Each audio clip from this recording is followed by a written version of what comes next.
Hi, ഇന്ന് music സ്റ്റോറീസിൽ എൻ്റെ പ്രിയപ്പെട്ട ഒരാൾ പറഞ്ഞു തന്നിട്ടുള്ള സജസ്റ്റ് ചെയ്തിട്ടുള്ള ഒരു പാട്ടാണ്. ഞാനൊരു പാട്ട് സജസ്റ്റ് ചെയ്യട്ടെ.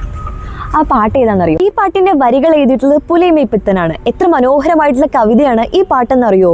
ഇത് തുടങ്ങുന്നത് സംഘത്തിൽ പാടാത്ത കവിതകൾ, അതായത് സംഘകാലഘട്ടത്തിൽ പിന്നീട് വരുന്ന വരികളിൽ പറയുന്നത് തമിഴ് സംഘത്തിൽ പാടാത്ത, സംഘകാലത്തിൽ പാടാത്ത മഹത്തരമായ കവിതകളിൽ ഒന്നും പറയാത്ത കാര്യം നിന്റെ ശരീരത്തിൽ അംഗത്തിൽ ആരാണ് തന്നത് എന്നാണ് തുടങ്ങുന്നത്. താളത്തോടു കൂടിയിട്ടുള്ള നടത്തത്തോടെ എൻ്റെ മുന്നിൽ ആരാണ് വന്നത് എന്നാണ് കവി ചോദിക്കുന്നത്. അടുത്ത വരികൾ ഇങ്ങനെയാണ്: നിന്റെ കൈകൾ പൂക്കൾ പോലെയാണോ എന്നാണ്. എത്ര മനോഹരമായിട്ടുള്ള കവിതയാണല്ലേ ഇത്.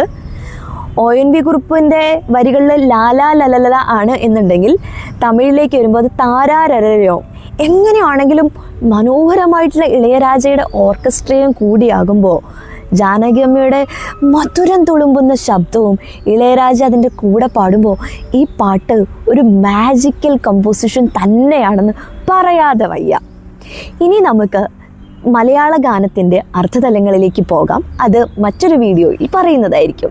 ഇനി നിങ്ങൾ ഈ പാട്ട്, അതായത് സംഘത്തിൽ പാടാത്ത ആ പാട്ട് ഒന്നുകൂടി ഒന്ന് കേട്ടു നോക്കി ഇതിൻ്റെ അർത്ഥം കൂടി മനസ്സിലാക്കിയിട്ട് കൂടുതൽ മ്യൂസിക് സ്റ്റോറീസിനായി എൻ്റെ പേജ് ഫോളോ ചെയ്യുക. ദിസ് ഇസ് ആർത്തി from music stories. Bye bye.